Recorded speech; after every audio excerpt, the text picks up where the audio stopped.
K புவனேஸ்வரியின் புதுமையான படைப்பு AI தொழில்நுட்பத்தில் அறம் வளர்ப்போம்.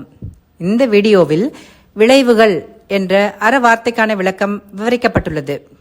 விளைவுகள் நம் செயல்களுக்கான பலன். நல்வினை நல்ல விளைவுகளை உண்டாக்கும், தீவினை தீய விளைவுகளுக்கு வித்திடும்.